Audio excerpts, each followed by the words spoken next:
Welcome to Papa's Workshop. Do you need that last minute Christmas gift and you don't think you have time to do it? Well, today I'm going to show you a real easy way to be able to engrave the glasses, and it doesn't matter if you need one or a dozen. You can do this project real quick and have that special gift ready to be delivered before Christmas. So let's get started. This personalized gift will be treasured and remembered for years to come.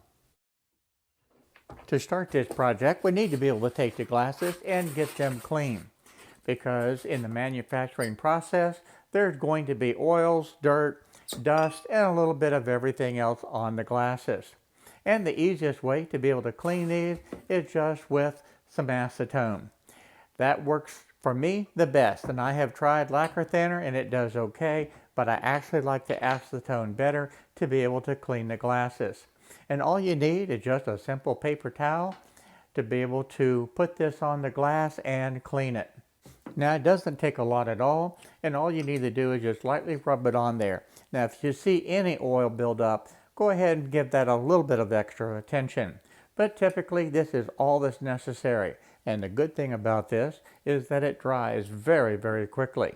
In a matter of just seconds, this glass will be dried and ready to put the paint on it. The paint that I'm using is tempera paint. This is one of the least expensive, cheapest paints that you can possibly use, but it absolutely works great. In addition, I'm just using this little simple foam brush to be able to apply it. All you need to be able to do is just shake it up a little bit, and then just take your glass and pour it directly onto the glass. You don't need any special cups or anything else. Then just take your foam brush and spread it around. You want nice even coats, and you want to be able to have it where it has good coverage. Now, if you can't get the coverage in the first coat, it's okay to go back and do a second coat. But for the most part, I'm able to get a real nice even coverage with just one coat of this tempera paint. Now, the last thing I do is just make sure that it has a nice even smooth coat all the way around. I'll take a look at it to see if there's any streaks, and just like that, it's done. I'll set this one aside and I'm going to do one more. Don't overcomplicate this process. It's very easy, very straightforward. All you need to do is have a nice even smooth coat. Now that you're finished, just set them aside and let them completely dry. Now, the first thing I want to do is take this glass that I've already painted, and I want to measure the diameter. So all I'm going to do is just slip that right in there, roll this down until it touches, and that's going to be 2.991. So that's the measurement right there of the diameter. So really 3 inches would work just fine. Now, I just typed into Google search the words "choose joy," and that's what they want to have on the glass. The text message that I had received actually was showing this one right here. So this is the one that I'm going to work with and get ready to be able to engrave on the glass. So I'm going to click on this one.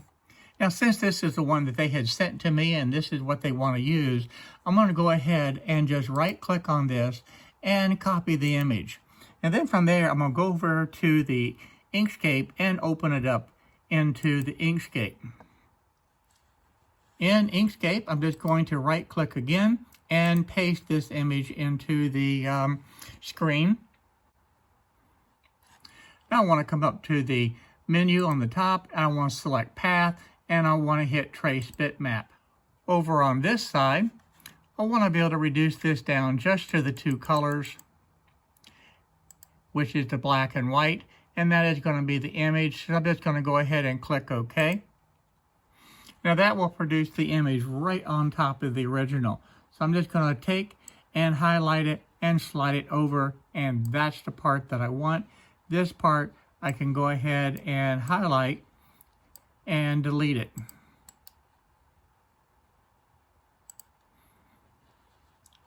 So this is the part that I want to be able to use right here.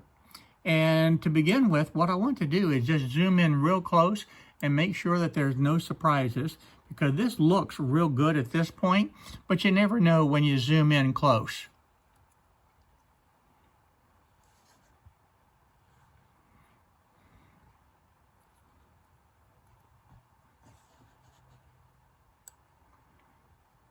And as I look through this, it It actually looks real good. It looks real clean.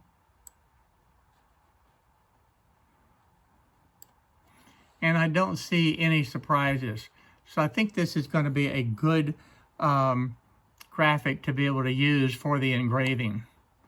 Looking down at the word joy, again, I don't see anything that would cause a problem. So I'm going to go ahead and back out of this. I don't need to have it this close. And I'm going to go ahead and save this and open it up into LightBurn. To save it, I'll just come right up here to the menu, click on File, and I'm going to click Save As. And I think I'm just going to go ahead and save this as the Choose Joy. It is an SVG file. That is going to work fine. I don't need to have it optimized. If I wanted to look and do this, I could go ahead and hit the drop-down menu, and I can scroll down and do an optimized SVG, and that would work just fine. And then from there, I can just go ahead and save the file. And at this point, because it's an optimized SVG, you have all these things. I don't need to change anything. I'm just going to click OK, and it's going to save the file for me. Now I have opened up LightBurn, and I'm just going to come up here to the File menu, and I'm not going to download this at this time, so we're just going to say no. But I am going to come to the File menu, and I'm going to select the Import, and we're going to find this brand new file that we just saved, which is Choose Joy, and I'll open that. Be able to see it better. I'm just going to bring this up, and now we can take a look at all of the lines, and that looks real good. I don't see any surprises there at all. Now we need to be able to size this to be able to fit the glass. Now that I know that the diameter of this is basically 3 inches, I need to know how much space that I want to be able to use to be able to do the actual engraving. Now if I put the ruler here, the total space is about 4 inches. And of course I don't want the logo to be that large. But I think what I want to be able to do is have this down to where it's about, I'd say roughly about 2.5 inches. And I think that would be plenty of size for this logo to be in here. And I want to be able to have this a little bit on the high side. I don't want it necessarily dead center. So if I'm going to work with 2.5 inches, I think I'm going to bring that up to about here. So about a 1/2 inch down from this lip is where I want this to start. To begin the process of setting this up, I want to come up here to the Tools menu, and we're going to drop down to the Rotary Setup. At this point, what I want to be able to do is have the Y-axis activated, because that's what we're going to be using, and I want to enable the rotary roller. Now, as far as the setting, I already have this set with the millimeters per rotation for this machine and the roller diameter. What I need to be able to do is have the object diameter, and that needs to be set for the 3 inches. So 3.0, and that takes care of it. So I have typed in now the 3.0, and that gives me the circumference of 9.42478. With this information of the 9.424, I want to be able to create a rectangle that size. I'll come up to the menu for the rectangle, and we'll go ahead and draw out just a rough size. And at this point, I'm going to go ahead and type in the width of the 4 inches. And I'm going to type this in at 9.474, and that will give me the size that I need. Just to be able to double check, let me make sure that I remembered that correctly. 9.424. So just click OK. And I'm going to change this. I want to unlock it. And I want to change this to 9.424. And I want to also change this back to the 4 inches. Now I have the rectangle the size that I actually need it. Next, let's go back to the selection mode. So I have this now all highlighted and it is the correct size, and I know that's the center of it right there. Let's go over and grab this, and I want to just slide it out of the way, and whoops, I didn't catch it all. So this is not grouped. I want to select this, and what this does is undo this. So I know that that is not selected. I'm going to grab from the bottom right up to the top left. This time I'm grabbing everything, and I want to come right up here. And there's two sections. There's group, and this is ungroup. I want to go ahead and group this together. Now this will all function as one. So if I just highlight any part of it, I now know that I can slide it around and I have everything. The first thing that I want to do is go ahead and rotate this 90 degrees. And I'm going to reduce this down to fit into that rectangle. Bring that rectangle over here, and you can see that it is still too big. So I need to highlight this, choose Joy, and slide it down where it will fit inside of this area. And I know that is the center. I want this to be on the center also. I can actually highlight everything, use this little bullseye right there and center it, and that is perfect. Now this rectangle is 4 inches.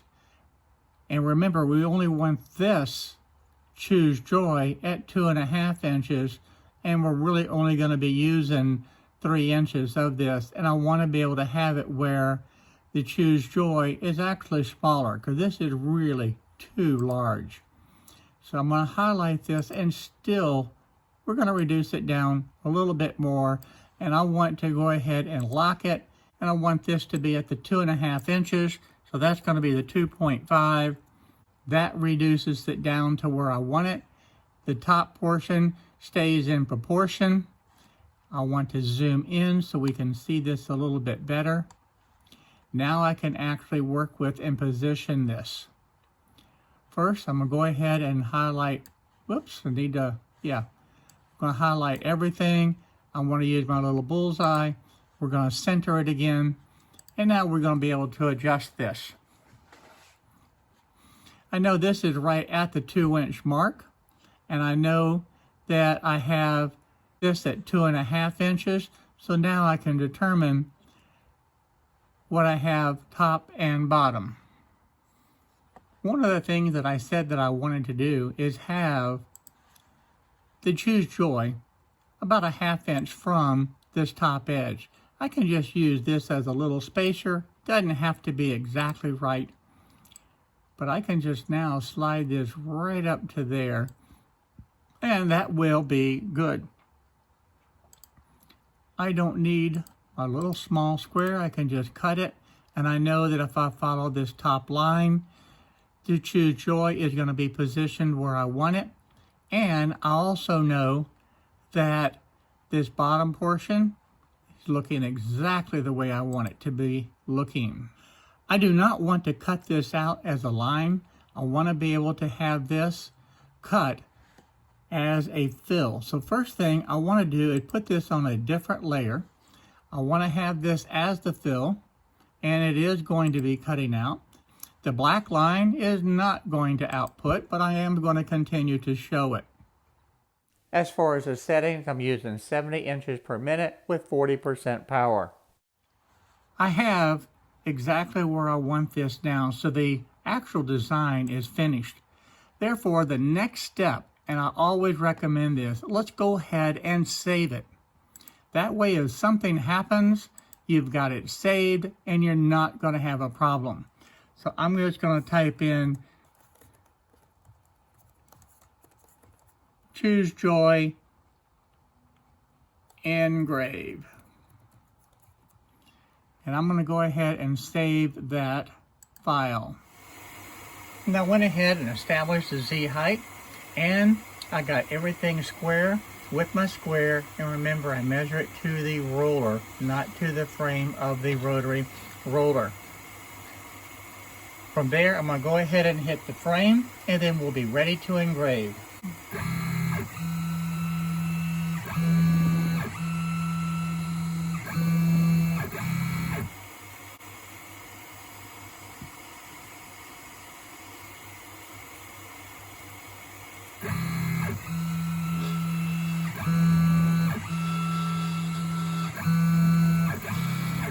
I think that looks good, so I'm going to grab the glasses and we're going to go ahead and hit engrave to start. Now as you watch this engrave, you'll also notice there's some brown paper inside that glass. To me, this is very important because that actually prevents that blue light from just reflecting all over the whole shop. Now the only reason that I put the paper inside of the glass is to help keep down the reflections, because without that, the light from the laser is just reflecting down inside of the glass and putting that light all over the whole entire shop. And by putting the paper in there, it helps to reduce that tremendously. Now I decided to run it a second time just to see what would happen. It actually looked really good on the first pass, but I wanted to just take a look and see what would happen if I ran it a second time. For 2 passes. Would it engrave a little deeper? Would it clean up any of the residue from the paint? Not really sure.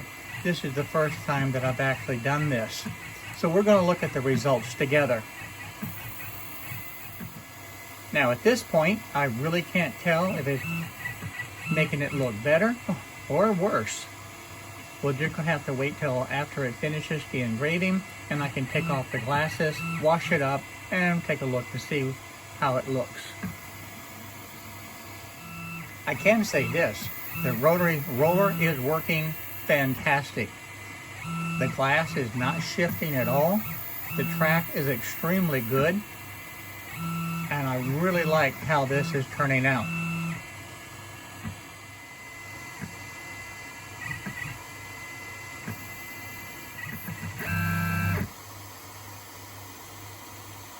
Alright, now we'll take it. We're going to go ahead and clean this up. We don't need the paper in here any longer.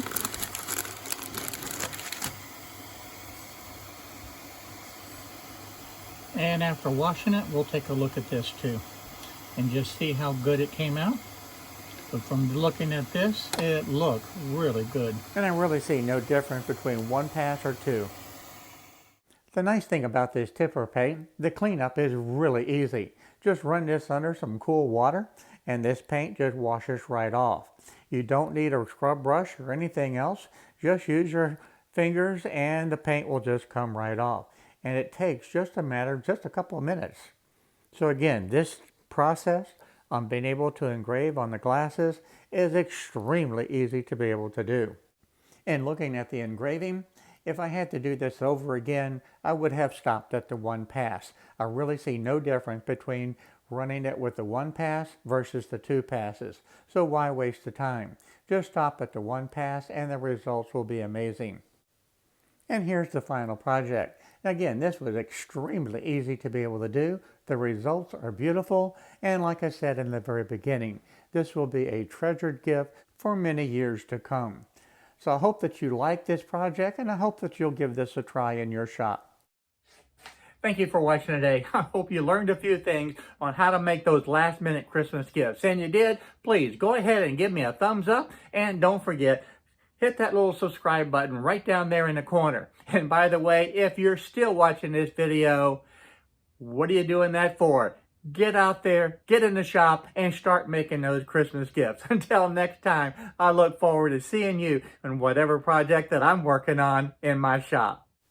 Merry Christmas to everyone, and have a wonderful holiday season.